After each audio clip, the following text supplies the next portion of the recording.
hari uburyo wakirwamo binejeje urumva usanga amazi ashyushye aho ngaho uhita ujya mu idushe kandi mbere no kamazi akonja ndege naraga ntanoze nabonye uko kw'Imana cyane ko madamu wanjye ntitwigeze dukundana igihe kinini ubwo abana ariko buriya kuri umukobwa nanjye nkaba nyiri umusore buriya ntacyo twakwibwira yarasetse ariko nabane wisega kuko icyo kiganiro ni ukizamuye ko hari ibyaha byagize ute byapfuye ubwo wibutse ko Yesu hari ibyo geze kuzura byapfuye hari nabo yageze yagira ute yakiza byari byakomeye ubwo uko wizeye ko nabari byaho yazura ubwo rero ubwo nyine nukomye imbarutso nanjye ibyanjye yazura hari ibyacu byagiye bitwarwa n'abadayimoni Yesu yagarura umuntu ugaragara nk'utariho ariko uriho ndetse kandi unatungishije benshi ko niwe musore nzaguha yibaza mu basore bose yagiye amenyana nabo yibaza n'abari kumwe nabo asanga rwose wapi none avuga nti byanga bikunze ubwo mbwiye kuri yaburiza mu muntu wayo cyangwa se umukozi wayo kandi izama umwana wayo ikunda yishimira izama kandi umuntu bigaragara ko ari hasi ukennye kandi koko nari nkennye ubu ngubu Imana yenda ndimo ritewe ko bitangaza igomba gukora reka nkubwire hari ibintu Imana yimye ndi umusore ikabigiye kwima ndi umugabo kuko abantu benshi cyane bamaze nk'imyaka irengana 50 mu nzu y'Imana bategera bumva ijwi ry'Imana kandi bakumva babagira ute babahanurira Imana ivugira muri we ikabitasanga imvugisha ubundi iyo Mana ibaho kandi Imana yacu nagara umupfumu ntago Imana yacu ari umupfumu ngo vengira iraragura bameze nk'abagiye kuraguza ibyo ikintu nabagiraho inama ni ukugana mu ntara zose z'ibyo bagashaka abapfumu cyangwa se bakajya hanze y'ibyo bakajya gushaka abapfumu ariko Imana yacu ntago ari umupfumu ugenda ugana ngo ndeberamo cyangwa se ubw'umuhanuzi iyo ngaho kwande abahanuzi bakomeye cyane nk'uwo Gitwaza wenda kuko tumuzi nk'umuhanuzi akaba umukozi w'Imana ukomeye ku isi yose baramuzi ngo Gitwaza ngo ndeberamo kureberemo se n'umupfumu abapfumu ko bareberamo bagaye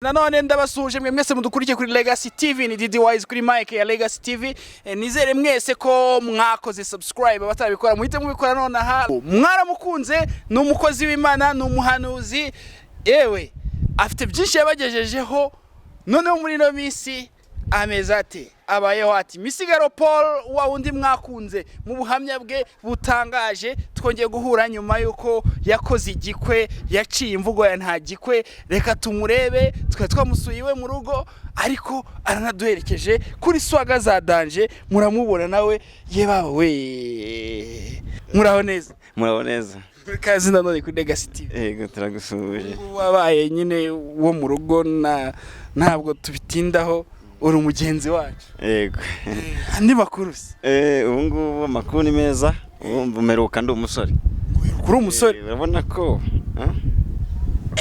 yambaye impeta urumva harimo impinduka rwose imitandukaniro pe biranagaragara no ku gakoti gakeye gakeye rwose urumva harimo itandukaniro na mbere urumva gacyaye kagomba kuba kari komeza nkaba ndiyakiriye ese nkaba ndakanywe nkumva bimeze neza hano mbere umheruka butama bwarahombanye hanya ngo bakubisemo inyundo ariko urabona ko ndimo ngenda nzamo ngo urabona ko rwose ubona ko ariko rwose urakeye pe singiye gukubeshya urakeye urasa neza n'agasura n'uruhu byarahindutse ariko ubanza Imana ye oya buretse katubwira nicyo kumbura mu busiribateri ikintu nkumbura mu busiribateri rero ni ukuntu mbese najyaga ngenda na bagenzi banjye nkasanga batitse bya biryo by'abasiribateri biraryoha biraryoha cyane biraryoha hanyuma noneho urumva ngeze nibeshye gato nkabirya ubwo uruna urabyumva nyine biba biryoshye ibyo by'abasibatera ariko ngiye nkabirya ubwo ngeze mu rugo singi by'iwanjye mu kuri turaserera ariko ngiye nkumbura mu busibatera cyane ibyo by'abasibatera biraryoha cyane yego ntacyo babigumane naho se abantu bubatse ingo rero sinzi wenda uburyo nabivuga ariko nabyinjiyemo ufite amakuru. Imana ajyaga ibivuga nibaza ahantu bizaca. Yemwe n'iri kote nambaye hanze Imana yararinyimye nyiri umusore ariko iri mpaye hari maze kuba umugabo.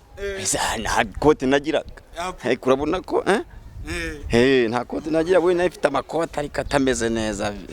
Ubona kuri kote ririca imeze neza kabisa cyane, nta kibazo. Biragaragara urakeye umeze neza. Ikintu wenda ndi buvuge ku bagabo cyangwa se ku bantu bubatse harimo itandukaniro cyane n'abantu bavuga ngo nta gikwe nuko wenda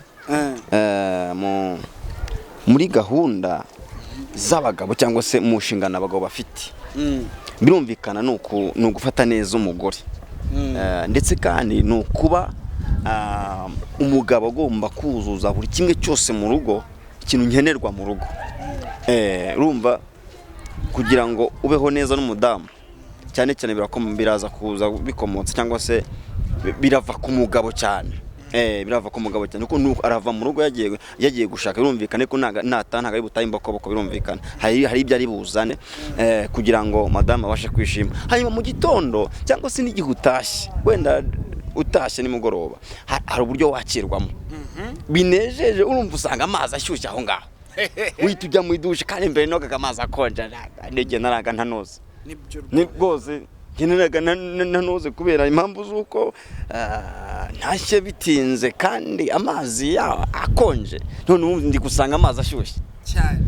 Ikindi sheri uraza ryari ngera mu rugo muhereza ibyo muzaniye, ambye ati sheri amazi arahari ashyushye, nkahita njya koga. Urumvikana agasume kaba kateguye kari hafi aho ngaho, ubwo mva muri dushe amavuta ari hariya nisiga ibiryo ku meza byiza biryoshye cyane. Urumva agacyayi, mbese urabona ko hari imitandukaniro my friend. Imana ni urukundo, Imana ni nziza rwose kandi kuko nibyo Imana ni nziza.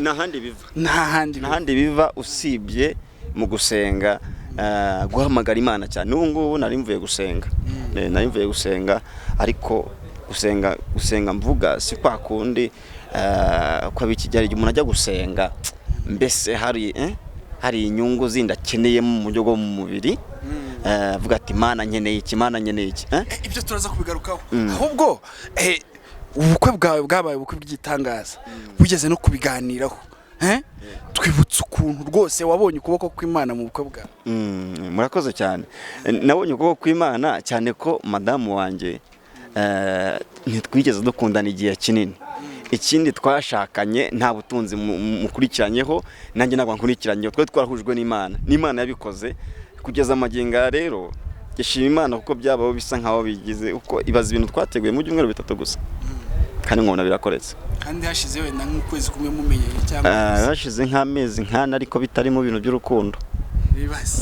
Byaje mu minsi mike cyane uko tuzatupanga wenda mbikomoze hose wumve uburyo byagenze mu gukundana nawe. Twaramenya nyine turakundana gutyo duhujwe no gusenga n'ubundi nkuko nahoze mbivuga, twubaha Imana cyane twembi. Ubwo gihe kimwe tuza kuganira arambya ariko buriya niko nibutse Yesu ahumura impumyi, nyibuka Yesu ahagurutse ibirema, nkaba ndibutse Yesu cya gihe azura Lazaro yapfuye, nkaba nibuka Yesu cya gihe azura umwana wo kwa Yayiro. Ubu jewe nta byanjye yazura ko ufite byinshi byapfuye, ndababwira nti ukiri aho ngaho nibutse ko ari ibyanjye nanjye byapfuye kandi Yesu akeneye kuba yazura. Icyo dusabwa ni ukumereza imitima yacu tukamwizera cyane. Hanyuma ambwiye ko ari byo byapfuye, niba ko nanjye ibyanjye byapfuye, ibyo byose kubyizura ntibishoboka, ahubwo dufite Imana, dufite Kristo Yesu wabasha kugira ute kuzura ibyo byose. Ubwo mpita ariko buriya kuri umukobwa nanjye nkaba nyiri umusore, buriya ntacyo twakwibwira.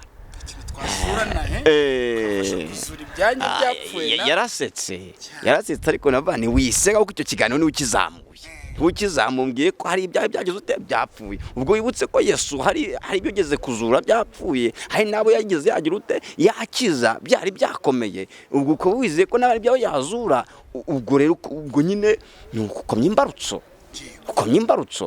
nanjye ibyanjye yazura.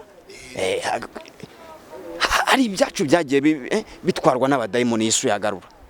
birumvikana iby'Imana ntabwo bijya bitinda ubundi.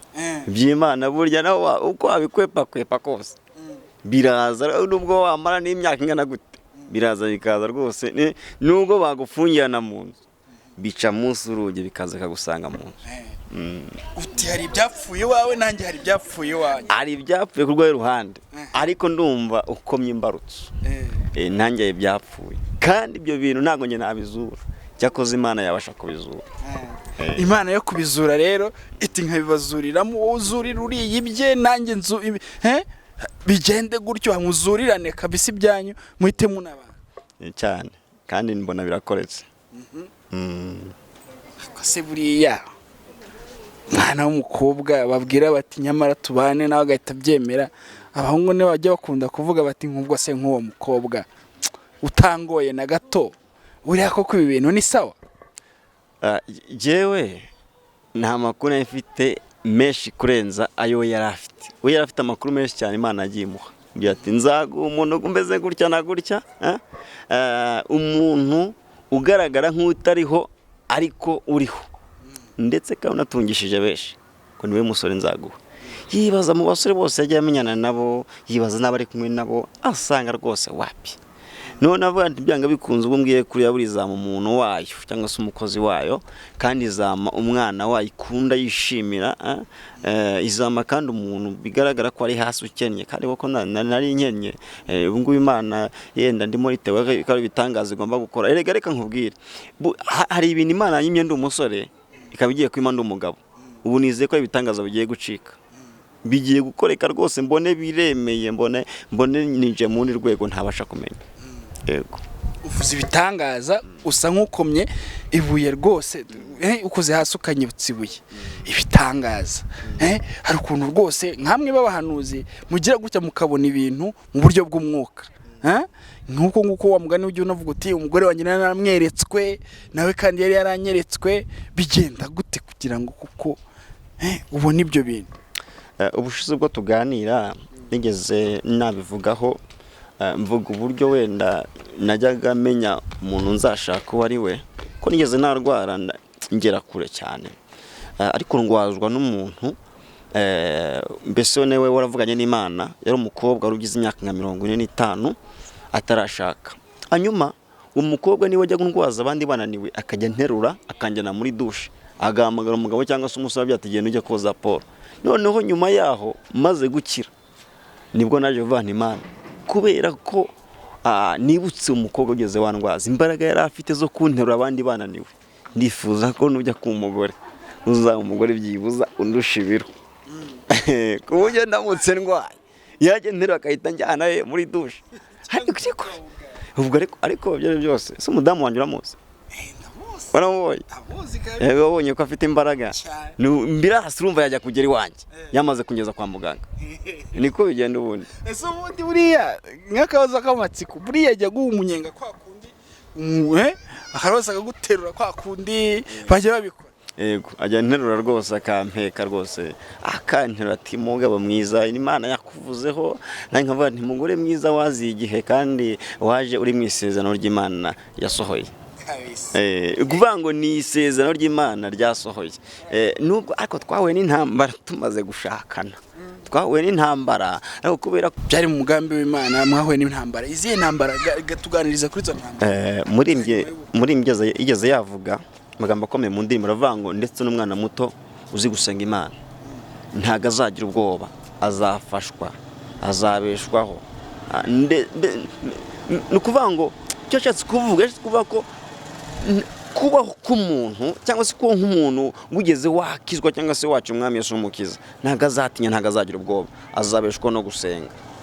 Azabeshwa no gusenga. Uvuze ngo mu ntambara ibyago n'amakuba ntibyabura ku bantu b'Imana, ariko Uwitekanye nadukiza muri byose. Twahuye n'ikibazo cy'ubukene mu rugo tumaze gushakana, none ndavuga nti none nimusiga mu rugo ndasanga yigendeye. Yari afite umwuka w'Imana, afite no kwihangana, kuko yarabibwiwe. Yavuga ati ari crise, ariko sinzi muzahora na byinshi nimumara gushakana, ariko nimugira kwihangana mukagira gukomera, Imana izabamutsa gitwara iryo muzarinda mubiva mu mahoro. kugeza n'isaha wenda sinavuga ko twabivuyemo ariko dufite kwizera ko yagize kwihangana nanjye nkagira kwihangana tuzaragubaka kandi rukomere kuvanga ibyo byose twiteguye kugira ute kuzayiva mu mahoro ubundi ni ugusenga akazi kaba kabonetse nkagakora ibiraka umuntu nkanyaruka nkabikora ibyo byose Imana igiye dushoboza. Hari ibintu ujya ukora by'umwihariko kugira ngo abantu banabimenye? Ibintu bijyanye n'ubwubatsi ukavuga Imana ubundi ukabwiriza abantu ijambo ry'Imana hanyuma ukanabahanurira.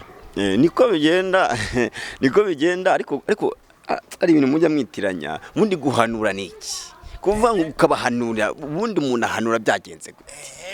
Ntago reka nkubwire guhanura umuntu ahanura uko yumvise ijwi ry'Imana cyangwa se ugatanga message kuko uzibonye mwiyerekwa. Kuba watanga message kuko uzibonye mwiyerekwa ushaka kurota inzozi, kabiri ushaka kubona amayerekwa ukanuye, ushaka kumva ijwi ry'Imana kakubwira. Ariko n'abantu benshi ntago bajya babyumva, ntibemera ko n'Imana ivuga. Ariko wowe nkurikiranye kano kanya, ese ni gute wakwemera ko Imana ivuga itarakuvugisha? Cyakoze uzabisengeza kuvugisha kimwe nuko itanakuvugisha. Uko abantu benshi cyane bamaze nk'imyaka irengana 50 mu nzu y'Imana bategera bumva ijwi ry'Imana kandi bakumva babagira ute babahanurira. Imana ivugira muri we ikabitasanga imvugisha, ubundi iyo Mana ibaho. Ubwo rero sinzi wenda ukunda kuvuga cyane ku bintu by'ubuhanuzi cyane. Nk'ushobora gusanga nanjye ubwanjye ntarumva ijwi ry'Imana. Utese kandi uhanura. Ushobora gusanga narumva ijwi ry'Imana nkabaje byati Imana inyeretse ibi ngibi. Ati mbonye amayerekwa. N'urugero natangaga nje ijwi ry'Imana ndaryumva. Nje ndi umuhanuzi. Ariko n'urugero natangaga. Urugero nataba nti buriya ushaka kubana n'umuntu mu nzu utazi ko ari iki ari umuhanuzi. Kajya kubwira ati nabonye ibi ngibi, narose ibi ngibi, gutya naguye nibyo birose bikaba. Ko n'abarota inzozi zikahita zisohora kandi mu muntu akaba atarumva ijwi ry'Imana umunsi no kuko yakurote ibi ngibi kandi bikaba. Ni titre ishobora guhoraho bikakubaho uyu munsi n'ejo bikaba byakubaho cyangwa no kundi muntu bikakubaho bigahoraho. Oya, Imana ntabwo ari radio. Imana si radio ushaka gushyiramo amabuye ikahita ivugira igihe ushakiye cyose. Kuko Imana bwishura no kwihana n'umwaka wose gaceceka amezi 2 3 cyumweru iminsi ngahe gutyo. Imana ushaka kwitereta ya kuvuga Imana ngwiravuze bira ntago mbyemera. Imana iravuze igihe cyose Imana iravuze. Imana ni radio ntago biranja mbyemera. Kuko buriya Imana reka nkubwire bitaba ari ibyo ngibyo umuntu wese yajya yivugisha ku ngufu. Ariko oya harimo n'abahandi ari ibintu ntajya nemera. Ntago Imana ari radio. Imana rwose ivuga ndabyemera kwivuga pe, ariko ivuga bitewe n'uburyo wabanye nayo kandi bitewe n'uburyo nayo ibishatsi ikagusanga. Ntago ari nayo cyose Imana iravuze. Hoya hari abantu bajya bavuga bati nonaha kandi nimba ari igitangaza cyawe ni nonaha, niba ari ikimana ikubwirira kikubwira nonaha kandi igenda itanyibwira nonaha kandi dusubiza aka kanya. Sibyo urugero uraruzi nka Pastor Yongwe warakubwira ati cyangwa Bishop Yongwe sindibuka nimba ari Apostle Yongwe avuga ati I degree mini dig nonaha igitangaza cyawe ni cya nonaha aka kanya ubu ngubu nyine. Ese sibyo se nta Imana ivuga. Ibyo ndabyemera cyane ariko hari ikintu bita guhanura mu ijambo ndetse no muri bo byatuje akanwa kuko asanzwe yenda agira iyo mpano abikaba bishobora kuba akavuga ati buriya yenda Imana irabikoze kandi nabyo n'umundi irabikoze kuko Imana burya imwe ndavuga kana karavangiwe ariko umuntu avangirwa ibyo afite. None se wowe uvuga ngo aravangiwe none uzamwigana ndeye ko bishobora wenda uvangirwe byibuza wamwiganye. Ntabwo wenda ndi bupfobye ubuhanuzi bwa Yongwe cyangwa se niki. Yongwe ndanamukunda cyane. Yongwe ndamukunda rwose ahantu uri ndagusuje cyane wumve ko ngukunda. Buriya Yongwe barankunda kuntu yigisha kandi ngakunda kuntu ahanura, ngakunda kuntu mbese aganiriza amagambo asekeje. Yongwe ndagukunda rwose umukozi Imana nuko nta kibazo cyane rwose.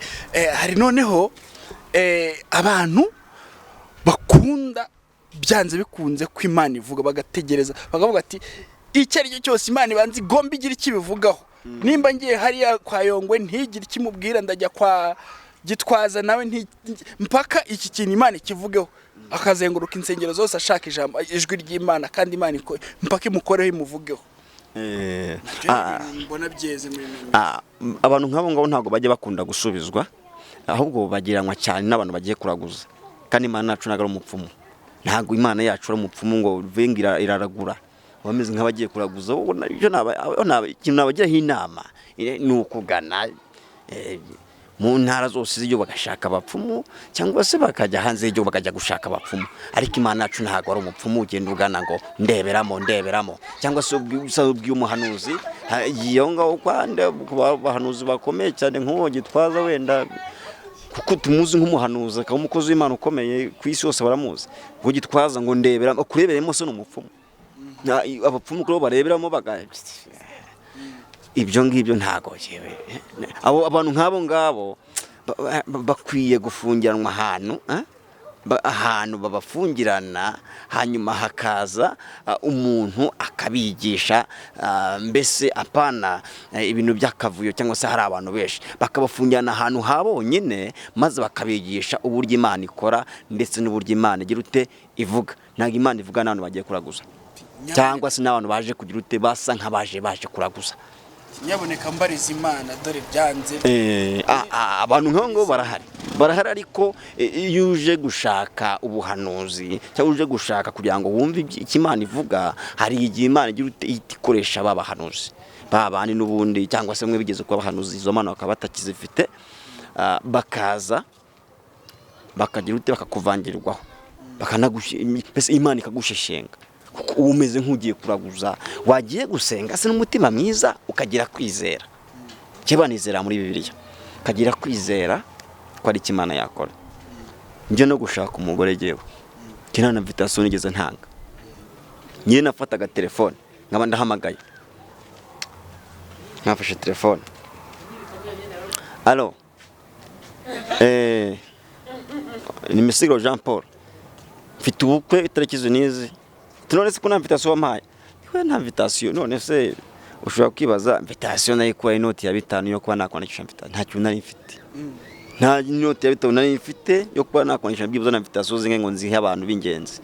Nta ni 10 nari mfite. Napanze ubukwe nizere mu ijambo ry'Imana no kuby'Imana yaravuze kera. Kwejya bambwira ati mwana wanjye tangiza umushinga nzabana nawe, kandi ndawutangiza Imana igira ute ibana nanjye kugeza amagingo yangaye. Nkumva hamagara kuri telefone ngo byanti mfite ubukwe, yaransekaga byati wowe ufite ubukwe ubona byakube, ufite uko na wabishobora, ufite ubukwe nta faranga nta n'inzu ugira, urundi ubukwe uzabushobora.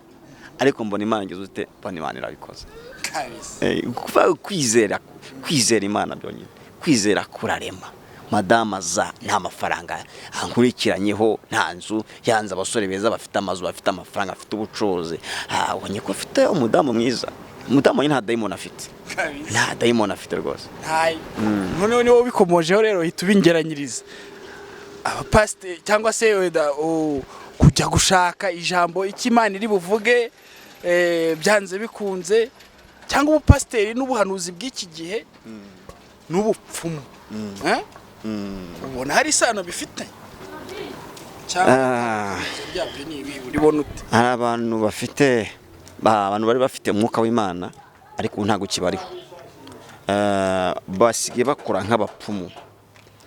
Ugasanga hari izindi imbaraga bazanye, izo mbaraga bazanye bazikuye kwa Satani, ariko bakazikoresha n'ubundi bari mu nzu bigaragara ko ari nk'iy'Imana.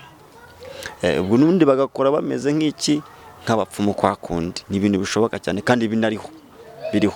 Ariko icyo navuga wenda ku bantu basenga cyangwa se ku bantu ku bakristo bari kujya mu nzu y'Imana cyangwa se bari kugana abahanuzi, nabo ubwabo bajya banza basenge Imana ishobora guhisha, kuko ushobora kubana gahunda ukavangukana, ejo nzajya kwa kana, nzajya mu rusengero nzasengera ahangaha, ukarara usenze Imana ikaguha message. Cyangwa se niba utumvise ijwi ry'Imana, niba utabonye amayerekwa, ariko byibuza n'umutima ushaka gutekereza umufati ari ahantu ngiye gucya na gucya.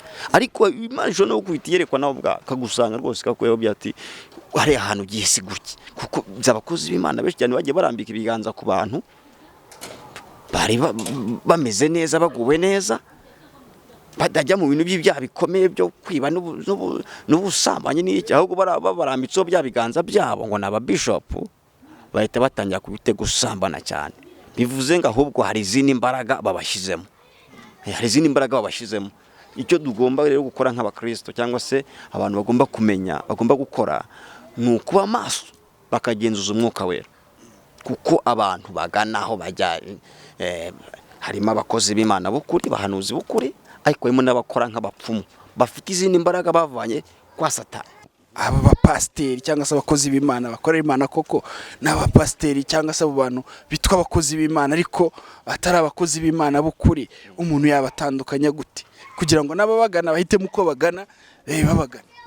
Kubatandukanya navuze ko biragoye cyane. Wowe ubwawe cyangwa se nk'abantu babagana bisaba kubanza kuyoboza umwuka wera nawo kurimo, kuko nawo umwuka wera ufite kuba ufite rero ntuko utayisobanukirwa uwo uri we. Ugomba kwanza kwitekerezaho uri kuvana, ariko kunzi ko nigeze nahaga agakiza umwuka wera ukaba yaramanutse iwamukoresha. Kumukoresha ni gute rero? Koresha umwuka wera, banza wizere ko Imana ishobora byose, kandi wizere ko Kristo ari kuri wowe aricyo yakora.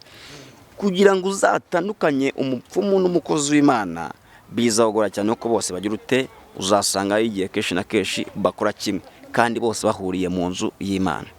Biragoye cyane. Nk'ubu ushaka kumva izina ry'umuntu kanaka ngo ni umupfumu cyangwa se akora n'imyuka mibi bitewe n'ubuhanuzi akoresha, bitewe n'uburyo ahanuramo, bitewe n'uburyo akorera Imanamo, ukavuga ati uriya muntu ashobora kuba afite izindi mbaraga, ariko basengera bakubwira ko nta kibazo, kubera ko abahanura ibintu bikagira ute bigasohora. Bivuze ngo rero nabo ubwabo ntago babizi uko izo mbaraga zikura kwa Satani, ntibigeze babishurirwa. Icyo navuga rero ntago bira bintu wabitandukanye, ntago bishoboka. Cyetse umuntu Imana igiriye ubuntu ikamusanga ikamwereka, kabubwira wowe ngo nufata umwanzuro, ariko ni wegera Imana muvandimwe, wowe udukurikiranye wenda utureba hano kuri no kamera yari gasibe, nta muntu numwe uzaza ngo akubwire ngo kwa kanaka bakwana imyuka mibi cyangwa se nabapfumu bo mu rusengero ngo ubyemere. Kwanza ntuzanabyemere, ahubwo uzayoboza Imana, kuko wa muntu wenda ashaka guca kuri kanaka, sindi buvuye ku kanaka ari umupfumu, cyangwa se sindi buvuye ku kanaka akorana n'imyuka mibi, kuko nanjye nta mano mfite yo kubigenzura. Gusa ariko navuga ko wenda bariho rwose, ukana bose ntago ari beza, he n'ujya kugwana bakabanza kukubaza ngo barya ngo ubundi ngo ufite ngo umugabo, uko mbona ngo Imana ngo igiye kuguha umugabo, ariko akabivuga kuko yabanje kukubaza. Izo nazo ntabwo ari umuhanuzi, arimo arabanza kumva. Yakubwiye ko Imana iguha umugabo, wenda waba utamufite vatu umuntu afite umwuka w'Imana, cyangwa se nimba byatiye Imana igiye guha umugore, ariko utanje kumaza ngo harya ubundi ufite umugore, ahita akubwira Imana iguhaye umugore, ariko atabanje kubiteho kubaza. Icyo gihe uzayitumya ko wa muntu afite umwuka w'Imana, ariko ntago uzava ko afite umwuka wa Satani, kuko ntago uzi kubigenza, kuko Satani aza kenshi yihinduranyije ari gukora nk'uko Imana ikora. Biragoye cyane kugira ngo bitandukanye. Cyakoza wowe dukurikiranye, icyo nagusaba cyangwa se icyo nakubwira, icyo nakujyaho n'inama, yoboza umwuka wera uri ku buzima bwawe, ndetse kandi wizere Kristo, soma ijambo ry'Imana, icyo kintu kizagutsindishiriza. N'ubundi kugenzura abantu ntago kubikora cyangwa se kubishobora ni ibintu bigoye cyane.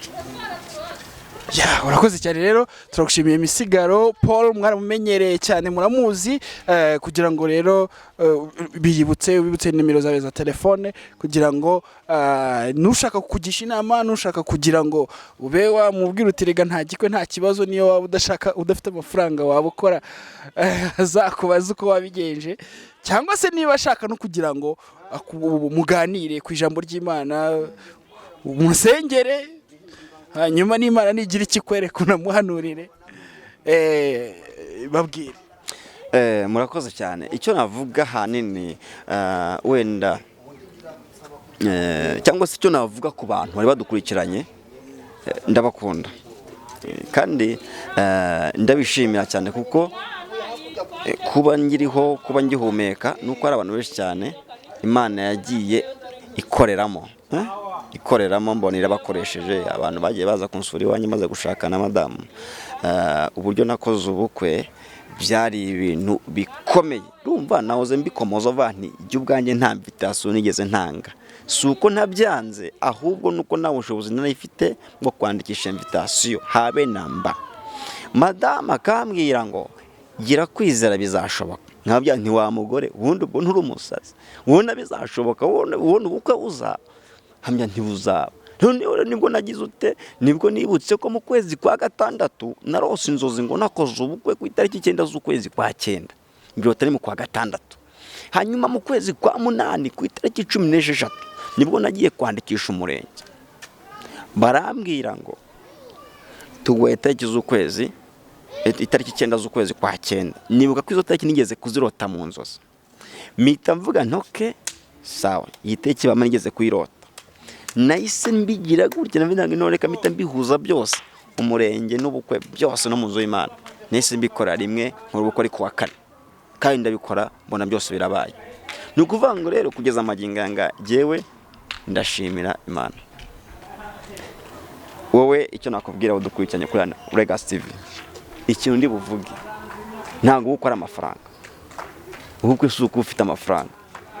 Abagiye babikora mbere korona itaraza bakoreshaga amafaranga, ariko Imana yatushyiriye ikintu cyitwa cyangwa se yashatse kwereka abantu icyo nakwita nk'uburinganire. Ifata umukene, ifata n'umukire, bose irabaringaniza, ibereka ko bose ari abantu kandi bakwiye no kuba banangana.